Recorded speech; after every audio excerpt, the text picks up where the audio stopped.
வணக்கம் நேயர்களே, நீங்கள் கேட்டுக்கொண்டிருப்பது அண்ணா சமுதாய வானொலி 90.4 அலைவரிசையில். இது இந்தியாவின் முதல் சமுதாய வானொலி. நேயர்களே, இப்பொழுது நாம் கேட்கவிருப்பது நமது அண்ணா சமுதாய வானொலியும் மதராஸ் உர நிறுவனமும் இணைந்து வழங்கும் பிரதமரின் பிரணாம் தாய் பூமியின் மறுசீரமைப்பு, ஊட்டச்சத்து விழிப்புணர்வு மற்றும் மேம்படுத்தலுக்கான திட்டம் பற்றிய தொடர் நிகழ்ச்சியின் 5ஆம் பாகம், உயிர் உரங்கள். இந்த நிகழ்ச்சியில் அங்கக வேளாண்மையில் உயிர் உரங்களின் பயன்பாடு பற்றி நமக்கு விளக்கமளிக்க இருக்கிறார்கள் மதராஸ் உர நிறுவனத்தின் உர விநியோகத்துறை மேலாளர் திரு கணபதி அவர்கள் மற்றும் துணை மேலாளர் திருமதி கிரிஜா ரங்கராஜன் அவர்கள். வாருங்கள், நிகழ்ச்சியை கேட்கலாம். நேர்களே, முதலில் பிரதமரின் பிரணாம் திட்டம் பற்றிய ஒரு முன்னோட்டத்தினை நமக்கு வழங்கவிருக்கிறார் திரு கணபதி அவர்கள். வாருங்கள், கேட்கலாம்.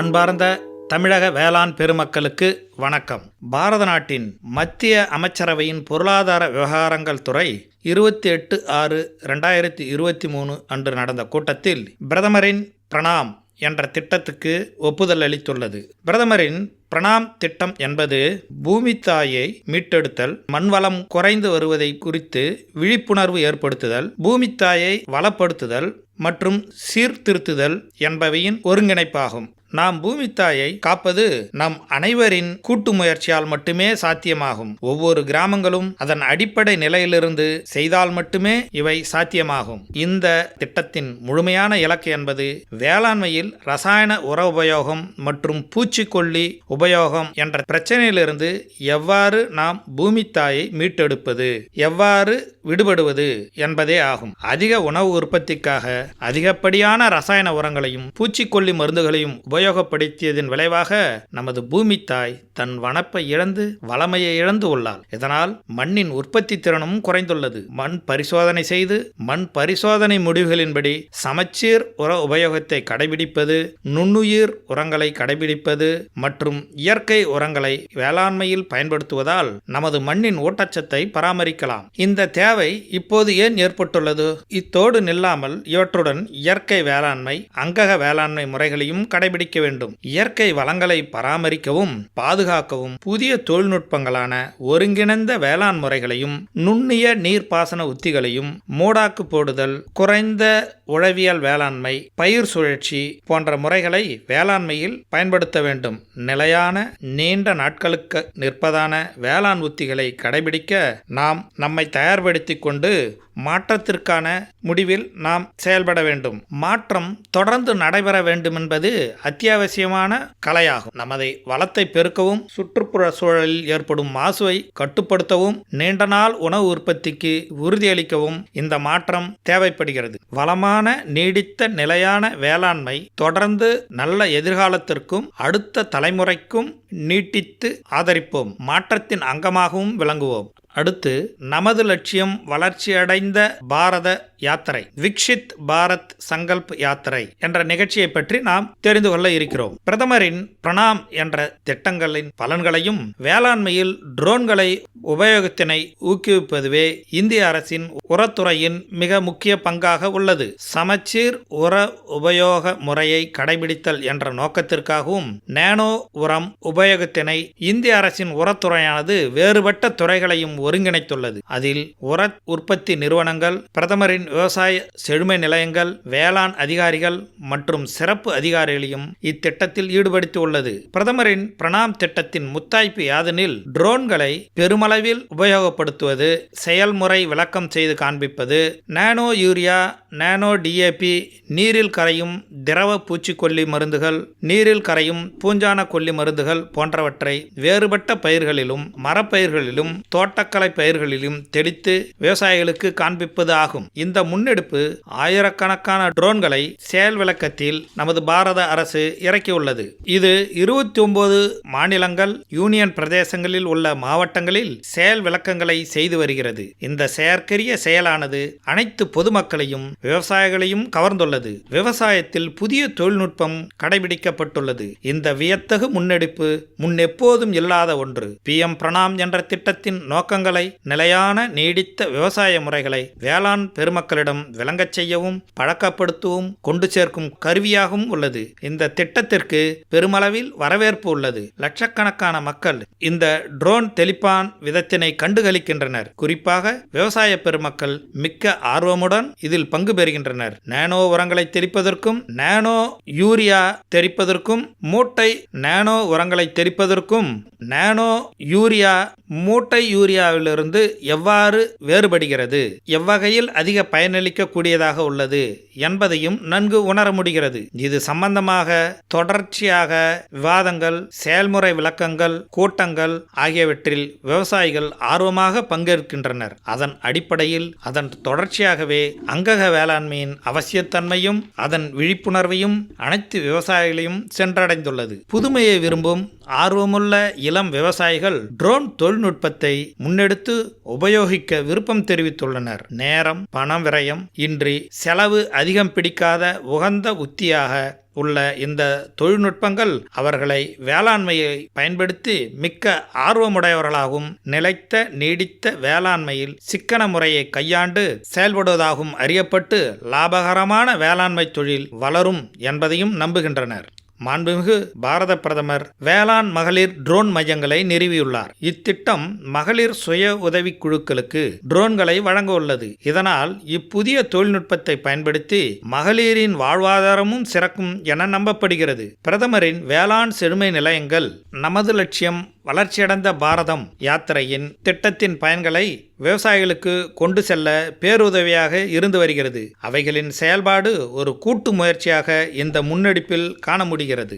நமது லட்சியம் வளர்ச்சியடைந்த பாரதம் என்ற யாத்திரை இது ஒரு பயணம் மட்டுமன்று, இந்திய புரட்சிகர நவீன விவசாயத்தின் புதிய பரிணாம வளர்ச்சியாகவும் முன்னேற்ற பாதையின் அடுத்த கட்டமாகவும் அறியப்படுகிறது. இந்த பயணம் ஆரம்பித்த நாளிலிருந்து நாளுக்கு நாள் இதற்கான வரவேற்பு பெருகிக் கொண்டே வருகிறது. இந்த வரவேற்பை காணும்போது இந்திய வேளாண்மையின் மறுபரிமாணம் வளர்ச்சி உறுதி செய்யப்பட்டுள்ளது. புதிய கண்டுபிடிப்புகளை விவசாயத்தில் புகுத்தி நவீன வேளாண் புரட்சியின் மூலம் எல்லோருக்குமான வளர்ச்சியாக உள்ளது. ட்ரோன் தொழில்நுட்பத்தை ஊக்கப்படுத்துவதன் மூலமாக நானோ உரங்கள், நிலைநிறுத்தப்பட்ட நிலையான விவசாய உத்திகளை பற்றிய விழிப்புணர்வு மட்டுமின்றி விவசாயிகளை ஊக்கப்படுத்தவும் உற்சாகமும் ஊட்டுகிறது. நவீனங்களை கடைபிடித்து இயற்கையை ஒத்து வளர்ச்சி அடைய எதிர்காலங்களில் உதவிகரமாக இருக்கும் என திட்டவட்டமாக நம்பப்படுகின்றது. இந்த வேளாண் புரட்சி வெளிப்படும் போது பிரதமரின் வளர்ச்சியடைந்த பாரதத்திற்கான லட்சிய பயணம் நம் நாட்டின் வளர்ச்சிக்கு ஒரு வித்தாகவும் உறுதுணையாகவும் விளங்கும் என்று சான்றாகிறது. இதன்படி இந்தியா வளர்ச்சியடைந்த நாடாகவும் நீடித்த நிலையான விவசாயத்தில் தன்னிறைவு அடைந்த நாடாகவும் விளங்கும் என்பது தெள்ளத் தெளிவாக நம் கண்முன் காண முடிகிறது. நேயர்களே, தொடர்ந்து அங்கக வேளாண்மையில் உயிர் உரங்களின் பயன்பாடு பற்றி தெரிந்து கொள்வோம். வாருங்கள். இப்போ உயிர் உரங்களை பற்றி நம்ம சொல்லணும்னா அது நமக்கு ஒருங்கிணைந்த ஊட்டச்சத்து மேலாண்மையில் உயிர் உரங்களின் பயன்பாடு மிகவும் இன்றியமையாததுன்னு சொல்கிறீங்க. இது விலை கம்மியாக கூட இருக்கும். மண்ணில் ஊட்டச்சத்துக்களின் சுழற்சி இது முக்கியமாக விளங்குது. வளிமண்டலத்தில் தழைச்சத்தை கிரகிச்சு பாக்டீரியாக்கள் மண்ணில் கிடைக்கிற சத்துக்களாக மாற்றி தழைச்சத்தை கொடுக்குது. அதே மாதிரி மணிச்சத்து, சாம்பல் சத்துக்களையும் மண்ணில் இருக்கிற கரையா நிலையில் இருக்கிறதும் கரைச்சி பயிருக்கு கொடுக்குது. இதனுடைய பல வகைகளில் இந்த உயிர் உரங்கள் பயன்படுது. இதை நம்ம எப்படி பயன்படுத்தலாம் கொஞ்சம் சொல்லுங்களேன். விதை நேர்த்தியாகவும் நடவு வயலில் மக்கிய தொழு உரத்துடனும் கலந்து நம்ம அதுக்கு பயன்பாட்டில் வச்சுக்கலாம். அது என்னென்ன பொருட்கள்? ரைசோபியம், அசோஸ்பைரிலம், அசடோஃபாக்டர் போன்றவை காற்றில் உள்ள தழைச்சத்தை கிரகிச்சுக்கும். அப்போ மண்ணில் அதை நிலை நிறுத்துறதுக்கும் உபயோகமாக இருக்கு. சரி, இப்போ செறிவூட்டப்பட்ட மக்கிய உரங்கள் அப்படிங்கிறத நம்ம எப்படி செய்யறது? பொதுவாகவே பண்ணை கழிவுகள் அளவில் பருமனாகவும் குறைந்த சத்துக்களையும் கொண்டிருக்கும். அதனால பல்வேறு இடங்களிலிருந்து சேகரிக்கப்படும் அந்த பண்ணை கழிவுகளை கிளைசீரிடியா, அகத்தி போன்ற பசுந்தாள் இலைகள், மாட்டுச்சாணம் மற்றும் கோமியம், நுண்ணுயிர்கள் இவற்றை பயன்படுத்தி மக்க செஞ்சு பிறகு பயன்படுத்தலாம். அதை செறிவூட்டிட்டு பயன்படுத்தலாம். நம்ம இதற்கு நன்மை தரக்கூடிய அந்த நுண்ணுயிர்களா இருக்கு இல்லையா, அந்த அசடோஃபாக்டர், அசோஸ்பைரிலம், சூடோமோனஸ், பாஸ்பாக்டீரியா பாக்டீரியா, அப்புறம் ராக் பாஸ்பேட்டு, சாம்பல், இந்த மாதிரி உயிர் உரங்களை ஒரு டன்னு மக்கிய உரத்தோட கலந்து நிழல்ல கடினமான தரையில குவிச்சிட்டு 40% ஈரப்பதம் இருக்கும்போது அப்படியே வச்சிருக்கணும். ஒரு 20 நாளுக்கு அப்படியே வச்சிடணும். இதனால் அதில் கலக்கப்பட்ட நுண்ணுயிர்களின் எண்ணிக்கை வந்து அதிகபட்சமான வளர்ச்சி அடையும். அப்புறம் அனைத்து சக்திகளும் பயிர் எடுத்துக்கொள்றதுக்கு ஏற்றமான ஒரு நிலையில் அது மாற்றப்படும். ஸோ இதை வச்சு நீங்கள் உபயோகப்படுத்திக்கலாம். அதோடு இல்லாமல் செறிவுமிக்க உரங்கள், அந்த புண்ணாக்கு வகைகளை என்ன பண்ணணும்னாக்கா மக்கிய தொழு உரம் மற்றும் உயிர் உரங்களோடு சேர்த்து செறிவூட்டப்பட்ட உரங்களாக மாற்றி பயன்படுத்தும் போது எண்ணெய் போன்ற கொழுப்பு பொருட்களில் எண்ணெய் சிதைவுறுதல் வந்து விரைவாக நடக்கும். மேலும் பயிருக்கு கிடைக்கிற சத்துக்களும் அதிகரிக்கும். இரும்பு, மேங்கனீஸ் மற்றும் அந்த துத்தநாதம் போன்ற நுண்ணூட்ட சத்துக்கள் தாவர ஆரோக்கியத்திற்கு ரொம்ப அவசியமானது. ஆகையால மேற்காண்ற ஊட்டச்சத்து, இப்ப நம்ம சொன்னோம் இல்லையா, அந்த ஊட்டச்சத்து மற்றும் மண் வள வேளாண்மை முறைகளை தொடர்ந்து கடைபிடிக்கும் போது தேவையான அளவு நுண்ணுயிர் சத்து பயிர்களுக்கு கிடைச்சிடுறது. இப்போ நீங்க சொன்ன உயிர் உரங்கள், செறிவூட்டப்பட்ட உரங்கள், இதையெல்லாம் ஒன்னா சேர்த்து பயன்படுத்தலாமா? அது எல்லாத்தையும் என்ன பண்ணணும், ஒரு மொத்தமாவே சேர்த்து ஒரு டன்னு மக்கிய உரத்தோட கலந்து ஒரு 40% ஈரப்பதம் இருக்கிற நிலையில வச்சுட்டு ஒரு 20 நாளைக்கு அப்படியே வைக்கணும். நீங்க வச்சுட்டீங்கன்னாக்கா அந்த பயிருக்கு தேவையான சத்தோட அதுக்கு கிடைச்சிரும். சரி, இப்போ நம்ம இந்த இடுபொருட்கள்னு சொல்றோம் இல்லையா, அங்கக வேளாண்மையில் இடுபொருட்கள், அதாவது நம்ம அங்கக வேளாண்மையின் போது கெமிக்கல்ல இருந்து தொடர்ந்து வெளியே வந்துடணும். இப்போ நம்ம இதுக்கு முன்னாடி பூச்சி மருந்துகள், பூஞ்சான கொல்லி மருந்துகள், களைக்கொல்லிகள் இதெல்லாம் பயன்படுத்திட்டு இருக்கிறோம். இப்போ இதை நம்ம வந்து இயற்கை வேளாண்மையில் இதை நம்ம எப்படி உபயோகப்படுத்துறது, இதை நம்ம எங்கே தயார் பண்ண முடியுமா, கடைகளில் கிடைக்குமா, இதை பற்றி கொஞ்சம் விவரங்கள் சொல்லுங்கள். நீங்கள் இப்போ நினைக்கிற மாதிரி அது ஒன்றும் கடினமான விஷயம்லாம் கிடையாது. நம்ம தினப்படி உபயோகப்படுத்துகிற பொருள்லேருந்தே நம்ம அங்கக வேளாண்மைக்கு வேணுங்கிற இடுபொருள்லாம் கிடைச்சிடுறது. அங்கக வேளாண்மையில் பயிர் வளர்ச்சியை ஊக்குவிக்கிறதுல மீன் மற்றும் முட்டை அமிலம்னு சொல்கிறாங்க முக்கிய பங்கு. இது எப்படி செய்யறது? மீன் அமிலம் எடுப்பதற்கு மீன் கழிவுகளில் பயன்படுத்தலாம். இறைச்சிக்கு பயன்படுத்துகிறாங்க இல்லையா, அதை எடுத்துகிட்டு போக மீது இருக்கிற அந்த மீன் கழிவுகளை மீன் அமிலம் தயாரிக்க உபயோகப்படுத்தலாம். மீனோட தலை, குடல் மற்றும் வால் பாகங்களை எடுத்துக்கொள்ளலாம். மீன் கழிவுகளை சேகரிக்கும் போது அதோட தண்ணீர் இல்லாமல் ஆனால் பார்த்துக்கணும். அப்படி நீங்கள் எதிர்பாராத விதமாக அது தண்ணீர் வந்துருச்சுன்னா அதை வந்து வடிகட்டிடணும். இந்த கரைசலை தயாரிப்பதற்கு வந்து சம அளவு மீன் கழிவுகள் மற்றும் இந்த கரும்பு சக்கரை அதையும் எடுத்துக்கணும். உதாரணத்துக்கு பாருங்க, 5 கிலோ மீன் கழிவு எடுத்துட்டீங்கன்னு வைங்க, 5 கிலோ கரும்பு சர்க்கரையை இதோட கலக்கணும். அப்புறம் ஒரு பெரிய இந்த மண் அல்லது பிளாஸ்டிக் பாத்திரம் ஒன்று எடுத்துக்கிட்டு அது பொங்கணும் இல்லையா, அது ஃபெர்மெண்ட் ஆகணும். ஸோ அதுக்காக என்ன பண்ணணும், மேல் பகுதியை வந்து காலியாக வச்சிடணும். ஸோ 5 கிலோ கரும்பு சக்கரை, 5 கிலோ மீன் கழிவு, அதை ஒரு பெரிய பாத்திரம், இந்த பிளாஸ்டிக் கண்டெய்னர் இருந்தாலும் பரவாயில்ல, பெரிய பாத்திரத்தில் வச்சுக்கிட்டு கீழ்ப்பாகத்தில் மட்டும் வச்சுக்கிட்டு மேலே பொங்கறதுக்கு வந்து இந்த ஃபெர்மெண்ட் ஆகிறதுக்கு நொதித்தல்னு சொல்கிறோம் இல்லையா, அந்த நொதித்தல் ஆகிறதுக்கு வந்து நம்ம அதை விட்டுறணும். ஒரு பெரிய மூடி போட்டோ இல்லைன்னா ஒரு பருத்தி துணி போட்டோ அதை கட்டி வச்சிடணும். டைட்டாக வந்து கட்டி வச்சிடணும். இதே மாதிரி ஒரு 15 நாளைக்கு அந்த நொதிக்கப்படணும். அதாவது அந்த ஃபெர்மெண்ட் ஆகிறதுக்கு வந்து ஒரு 15 நாள் டைம் கொடுக்கணும். ஏன் மூடி போட்டோம்னா அதில் வந்து கெட்டதலான பாக்டீரியாலாம் ஃபார்ம் ஆகிறதுக்கு வழி விடாமல் இருக்கிறதுக்கு தான், கொசுக்கள் அந்த பூச்சியெல்லாம் வராமல் இருக்கிறதுக்கு அதை 15 நாளைக்கு நம்ம மூடி போட்டு வச்சுக்கணும். ஆனால் எப்பயுமே வந்து தண்ணீர் மட்டும் நம்ம அதில் கலக்காமல் பார்த்துக்கணும். அதை எப்படி திரும்ப எடுத்து உபயோகப்படுத்துறது? அந்த மாதிரி வந்ததை வந்து நம்ம கோமியத்தோட சேர்த்துக்கலாங்க சார். கோமியத்தோட சேர்ந்து தண்ணீரை சேர்க்காம கரைசலாக வச்சுக்கிட்டு அதை வடிகட்டி நீங்கள் உபயோகப்படும். இதே மாதிரி தான் முட்டையையும் வச்சு நீங்கள் தயாராக செஞ்சுக்கலாம். இதை இலை வழி தெளிப்பாக பயன்படுத்துறதுக்கு இல்லை சொட்டு நீர் பாசனமாகவும் உபயோகப்படுத்தலாம், இலை வழியாகவும் பயன்படுத்திக்கலாம். எல்லா வகையான பயிர்கள்லையும் இதை உபயோகப்படுத்திக்கலாம். எந்த அளவுக்கு உபயோகப்படுத்தணுமா? 20 லிட்டர் தண்ணி வச்சுக்கிறீங்கன்னு வச்சுக்கோங்க, இதில் வந்து அதோட 2% தான் இதை எடுத்துக்கணும். அதாவது 20 லிட்டர் தண்ணிக்கு 2 லிட்டர் எடுத்து உபயோகப்படுத்திக்கலாம். ஆமாம், அதையும் வந்து நீங்கள் 15 நாளைக்கு ஒரு தரம் இதை உபயோகப்படுத்தினா போதுமானது. இது மண்ணிலையும் விடலாம். ஆமாம், மண்ணிலையும் விடலாம். இது நீங்கள் ஒரு ஏக்கர் நிலத்துக்கு பார்த்தீங்கன்னா 20 லிட்டர் பயிர் உரிச்சிகளை சொட்டு நீர் பாசனமாகவோ இல்லை இந்த பாத்தி நீர் பாசனமாகவோ மண்ணில் போட்டுக்கலாம். மண்ணோட பௌதீக, ரசாயன மற்றும் உயிரியல் பண்புகள் சமநிலையில் இருக்கும்போது தான் அது வந்து வளமான ஒரு மண்ணாக கருதுகிறோம். நம்ம ஒரு நாடு உணவு தேவையில் தண்ணீரை பெறும்போது அந்நாட்டில் மண் வளம் மற்றும் பயிர் உற்பத்தி தன்மை தான் அதை சார்ந்து தான் நம்மளோட உணவு வளம் எப்படிங்கிறது, அப்புறம் நம்ம தண்ணீரை அடைகிறோமாங்கிறத பொறுத்தும் அதை மண்ணோட வளத்தை பொறுத்து தான் இருக்குது. அதில் ஒன்று தான் ரசாயன இடுபொருளை பயன்படுத்துறது. பயிர் உற்பத்தியில் ரசாயன உரங்களும் பூச்சி, பூஞ்சானை கொல்லிகளை பரிந்துரைக்கப்பட்ட அளவை விட அதிகமாக அதிகமாக பயன்படுத்துறதுனால மண் வளம் குறைஞ்சி சுற்றுச்சூழலும் பாதிக்கப்படுதுங்கிறதெல்லாம் நம்ம பார்த்தோம். அதுவும் இல்லாமல் உயிரினங்களோட அதாவது அந்த நுண்ணுயிர்கள், புழுக்கள் இதெல்லாம் வந்து அந்த ரசாயன இதை உபயோகப்படுத்துறதுனால என்னாச்சு, மண்ணோட வளமும் போச்சு, அந்த உயிரினங்களும் கம்மியாயிடுச்சு. அதுவும் இல்லாமல் பயிர்களை தாக்கும் பூச்சிகள் மற்றும் நோய் பெருகிவிட்டதுனால சாகுபடி செலவு அதிகரிச்சு வேளாண் விளைபொருட்களின் தரமும் குறைஞ்சிருச்சு. இவ்வளவு சீர்கேடு இருக்கிறதுக்கு நம்ம இந்த மண்ணில் இருக்கிற உயிர் ஜாஸ்தி பண்ணணும் இல்லையா சார்?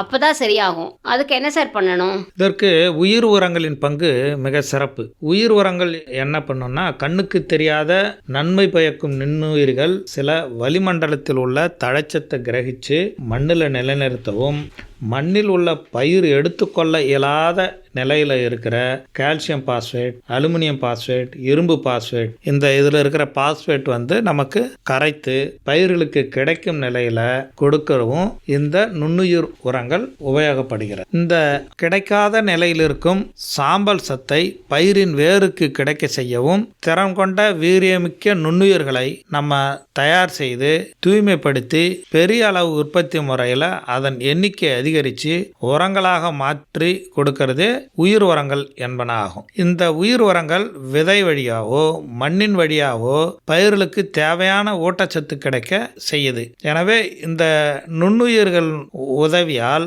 பயிர்கள் மண்ணிலிருந்து ஊட்டச்சத்துக்களை எளிதில் எடுத்துக்கொள்ள முடிகிறது. அவற்றின் செயல்பாடுகளின் அடிப்படையிலும் அவற்றின் தன்மையின் அடிப்படையிலும் இவற்றில் பல வகைகள் உண்டு. நுண்ணுயிர் உரங்களை உபயோகப்படுத்துவதால் 30% தழைச்சத்தும் 20% மணிச்சத்தும் சேமிக்கப்படுகிறது. சில நுண்ணுயிர்கள் தழைச்சத்தை நிலைநிறுத்துவதோடு பயிர் வளர்ச்சிக்கு தேவையான வளர்ச்சி ஊக்கிகளாகவும் indole acetic acid, gibberellic acid இவற்றை உற்பத்தி செய்யவும் உதவி புரியுது. இதனால பயிர்கள் அதிக வேர்களும் தூர்களும் இலைகளும் தோன்றி துரித வளர்ச்சி அடைகிறது. ஊட்டச்சத்து வேளாண்மையில நுண்ணுயிர்கள் இருக்கிற அந்த உரங்க இருக்கு இல்லையா, அதோட பங்கு வந்து நிறைய இருக்கு. நீங்க சொல்றத பார்த்தீங்கன்னா அப்படிதான் தெரியுது. அதை பத்தி இன்னும் கொஞ்சம் விவரமா சொல்லுங்களேன். இந்த நுண்ணுயிர்களை வந்து நம்ம உரத்துக்கு பதிலாக தான் உபயோகப்படுத்தும். சரி, தொடர்ந்து இதை எருவோடையும் உரங்களுக்கு ஆல்டர்னேட், அதாவது அதோட தொடர்பு கூட தான் இது இருக்குது. உரங்கள் என்ற கணக்கில் தான் வந்து நம்ம இதை எடுத்துக்கிறோம். இதை வந்து விதை நேர்த்தியாகவும் நாற்று நேர்த்தியாகவும் மண்ணில் நம்ம இடறோம். இந்த நுண்ணுயிர்களை இந்த உர சத்து கிடைக்கிறதுக்கு சரியான அளவில் சரியான பருவத்தில் அளித்து பயிர் விளைச்சலை அதிகரிக்கணும். மண் வளத்தை பாதுகாக்கவும் பயிர் உற்பத்தியை பெருக்கிடவும் ஒருங்கிணைந்த ஊட்டச்சத்து வேளாண்மையை பின்பற்ற வேண்டியது ரொம்ப அவசியம். ஒரு மண்ணில் வந்து பௌதீக, ரசாயன மற்றும் உயிரியல் பண்புகள் சமநிலையில் இருக்கும்போது தான் அது வளமான மண்ணாக கருதப்படுறது. ஒரு நாடு உணவு தேவையில் தன்னிறைவு பெறுவது அந்த நாட்டோட மண் வளம் மற்றும் பயிர் உற்பத்தி திறன் இதெல்லாத்தையும் சார்ந்து தான் அந்த நாட்டோட தன்னிறைவுங்கிறது வந்து நம்மளால சொல்ல முடியும். அப்படி இருக்கிறச்சே நம்மளுக்கு அந்த நுண்ணுயிர் உரங்களோட பங்கு முக்கியங்கிறது வந்து புரியுது. அந்த நுண்ணுயிர் உரங்களோட பங்கை பற்றி கொஞ்சம் விரிவாக சொன்னீங்கன்னா நல்லாயிருக்கும். அங்கக வேளாண்மையில் இந்த நுண்ணுயிர் உரங்கள் பங்கு வந்து மிக முக்கியமாக. நம்ம அங்கக வேளாண்மை அப்படின்ற விஷயத்தை நம்ம எடுத்து வந்ததே காரணம் என்னன்னா, மண்ணோட தன்மையை வளமையை பேணி காக்கணும். நுண்ணுயிர் உரங்கள் என்பன மண்ணில் உள்ள கண்ணுக்கு தெரியாத நன்மை பயக்கும் நுண்ணுயிர்கள் சில வளிமண்டலத்தில் இருக்கிற தழைச்சத்தை நிலைநிறுத்தவும், மண்ணில் உள்ள பயிர் எடுத்துக்க முடியாத நிலையில் இருக்கிற மணிச்சத்து, அது எந்த வகையில் இருக்குதுன்னா கால்சியம் பாஸ்பேட், அலுமினியம் பாஸ்பேட், இரும்பு பாஸ்பேட் இதையெல்லாம் கரைச்சி கிடைக்காத நிலையில் இருக்கிற சாம்பல் சத்து இதையெல்லாம் வந்து கிடைக்கும் வகையில் செய்யறதுக்கு இந்த நுண்ணுயிர்கள் மிக முக்கிய பங்காற்றும். இதை நம்ம ஆய்வகத்தில் தனியாக பிரித்தெடுத்து அதனுடைய எண்ணிக்கையை பெருக்கி அதை உரங்களாக மாற்றி கொடுப்பது உயிர் உரங்கள் என்பதாகும். இந்த உயிர் உரங்களை விதை நேர்த்தியோ அல்லது மண்ணில் பயிர்களுக்கு தேவையான ஊட்டச்சத்து கொடுக்கவோ உதவி செய்யுது. இந்த நுண்ணுயிர்கள் உதவியால் பயிர்கள் மண்ணிலிருந்து ஊட்டச்சத்துக்களை எளிதில் எடுத்துக்கொள்ள முடியுது. நுண்ணுயிர் உரங்கள் என்ன பண்ணுதுன்னா, எடுத்துக்க முடியாமல் இருக்கிறத அதை வந்து வளர்ச்சிதை மாற்றம் மூலமாக மாற்றி பயிர்களுக்கு கிடைக்கும்படியாக செய்யறதுனால அதன் தன்மைகள் பல வகையில் நம்ம பிரிக்கிறோம். நுண்ணுயிர் உரங்களை உபயோகப்படுத்துவதால் 30% தழிச்சத்தும் 20% மணிச்சத்தும் சேமிக்கப்படுகிறது. நுண்ணுயிர் சத்துக்கள் வந்து பயிர் வளர்ச்சிக்கு தேவையான வளர்ச்சி ஊக்கிகளாகவும் இருக்குது. இந்த நுண்ணுயிர்கள் நமக்கு நேரடியாக தழை மணிச்சத்து சாம்பல்களை கிரகிச்சு கொடுக்கறது மாத்திரமல்லாமல் indole acetic acid, acid, gibberellic acid இவைகளையும் உற்பத்தி செய்து இவைகள் வளர்ச்சி ஊக்கிகளாக வேர்கள் அதிக தூர்கள் பெற்று இலைகளும் துரித வளர்ச்சி அடையவும் இது உதவுது. இதை திரவ உயிர் உரமாக நம்ம பயன்படுத்தணும். இந்த நுண்ணுயிர்களை நம்ம கடைகளில் வாங்கி அதை விதை நேர்த்தி செய்து நாற்று நேர்த்தி செய்து மண்ணில் இடுவதால நமக்கு அவைகளுடைய எண்ணிக்கை மண்ணில் பரவி அவளுடைய பலன்கள், மண்ணில் இருக்கிற பலன்கள் இவை எல்லாமே கூட்டாக பயிர்களுக்கு கிடைக்க உதவுது. பயிர்களுக்கு ரொம்ப தேவையான ஊட்டச்சத்தை சரியான அளவில் சரியான பருவத்தில் அழித்து பயிர் விளைச்சலை அதிகரிக்குங்கிறது நமக்கு தெரியுது இல்லைங்களா? ஆமாம். இப்போ நீங்கள் ரசாயனம் உபயோகப்படுத்தினீங்கன்னா சுற்றுச்சூழல் எல்லாம் பாதிக்கப்படுது. ஆனால் இப்போ நம்ம இந்த இயற்கை வேளாண்மை இதெல்லாம் யூஸ் பண்ணுறதுனால சுற்றுச்சூழலும் பாதுகாக்கப்படுது. பழங்காலம் முதலே நம்ம உழவர்கள் இந்த மண் வளத்தை பாதுகாக்கிறதுக்காக அங்கக உரங்களை தான் பயன்படுத்தி வருகிறார். பயிர் அறுவடைக்கு பின்னர் பண்ணை உரத்தை பயன்படுத்துகிற வழக்கமும் பழங்காலந்தொட்டே வளர்ந்ததுனால அந்த அங்கக கரிமம், அந்த ஹியூமஸ்ன்னு சொல்லுவோம், அது மண்ணில் குறையாம இருந்துகிட்டு வருது. இதுதான் மண்ணின் ரசாயன, பௌதிக மற்றும் உயிரியல் பண்புகளை மேம்படுத்துது. பெருகி வரும் மக்கள் தொகைக்கு உணவளிப்பதற்காக ரசாயன உரங்கள் அதிக அளவில் பயன்படுத்தப்பட்டதால் மண்ணில் வளம் குறைய தொடங்கிடுச்சு. இப்போ இந்த அங்கக வேளாண்மையில பண்றதுனால இந்த பிரச்சனைக்கு ஒரு தீர்வாக அமைகிறது. இப்போ நுண்ணுயிர் உரங்கள் வகைப்பாடுன்னு பார்த்தீங்கன்னா பாக்டீரியா நுண்ணுயிர் உரங்கள் இருக்கு. அது தழைச்சத்தை நிலைநிறுத்துறதுக்கு பயன்படுத்துது. இது அசட்டோபாக்டர், அசோஸ்பைரில்லம், ரைசோபியம், இது மூணும் தழைச்சத்தை நிலைநிறுத்துது. இதில் ரைசோபியம்ன்றது கூட்டு வாழ்க்கை. அப்படின்னும் போது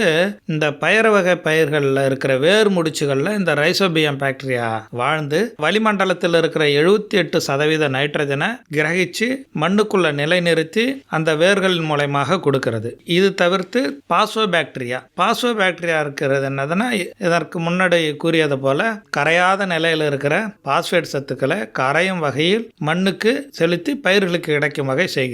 இது பாக்டீரியா நுண்ணுயிர் உரங்கள். பூஞ்சான வகை உயிர் உரங்கள் என்னதுன்னா, இதுவும் மணிச்சத்தை பயிர்களுக்கு கொடுக்கிறதுக்கு இதுவும் கூட்டு வாழ்க்கை. அதாவது வேர் உட்பூசணம்ன்றாங்க. வாஸ்குலார் ஆர்பிகுலார் மைக்கோரைசா அப்படின்ற வேர் உட்பூசணம் இதுவும் மணிச்சத்தை பயிர்களுக்கு வழங்குது. அதன் பிறகு பாசி வகை நுண்ணுயிர் உரங்கள். பாசி வகை இதுவும் தழைச்சத்தை வழங்குது. இதுல தன்னிச்சையாக வாழறது நாஸ்டாக் அனபீனான்றது. அசோலான்றது கூட்டு வாழ்க்கை. அதுவும் அந்த பயிர்களில் போட்டுறதுனால நமக்கு உதவுது. இப்போ நிறைய டைப் ஆஃப் நுண்ணுயிர் உரம் இருக்குன்னு தெரியுது. அப்போ எந்தெந்த பயிருக்கு என்னென்ன உபயோகப்படுத்துறது அதை பற்றி கொஞ்சம் விவரம் சொல்லுங்களேன். இப்போ இந்த நெல்லுக்கு அசோஸ்பைரிலம், அசட்டோபாக்டர், பாஸ்போபாக்டீரியா, பிஜிஆர், இளஞ்சிவப்பு நிறமுடைய மெத்தைலோபாக்டீரியம். இப்போ நீங்கள் சொல்லதை பார்க்கும்போது நிறைய வகை நுண்ணுயிர் உரம் இருக்குன்னு தெரியுது. வேற வேற பயிருக்கு வேற வேற மாதிரியான உரங்களா? அது எப்படி இல்லை ஒரே உரத்தை எல்லாத்துக்கும் பயன்படுத்தலாமா? எந்த மாதிரிங்க சார்? அதாவது திட உயிர் உர பயன்பாட்டு முறைகள் பயிர்களுக்கு பயிர் வேறுபடுது. இப்போ நெல்லுக்கு நுண்ணுயிர் உரம் அதை எந்த அளவுக்கு பயன்படுத்தலாம் அப்படின்னா, நெல்லுக்கு நுண்ணுயிர் அசோஸ்பைரிலம், பாஸ்போபாக்டீரியா, அசட்டோபாக்டர் இதை விதை நேர்த்தி நாற்று நேர்த்தி செய்யலாம். இது 1 கிலோ 1 ஹெக்டாருக்கு கலந்து இதை செய்யலாம். அசோலா இது இரு பயிர் முறைகள் வயலில் இடுறோம். இது 500 கிலோ 1 ஹெக்டாருக்கு. அதே மாதிரி ப்ளூ கிரீன் ஆல்கே அப்படின்ற நீல பச்சை பாசி இந்த நட்ட 7-10 நாட்களில் வயலில் இடுவதால் 10 கிலோ 1 ஹெக்டாருக்கு இடுறதுனால இதுவும் நைட்ரஜனை தழைச்சத்தை நெல் பயிர்களுக்கு கொடுது. அந்த இரு பயிர் முறைன்னா என்னதுங்க சார்? இரு பயிர் முறைகள் வயலில் இடுதல்னாக்கா, அதாவது இது கூட்டு வாழ்க்கை. அசோலாவும் இருக்கும், நெல்லும் அதில் விளையும்.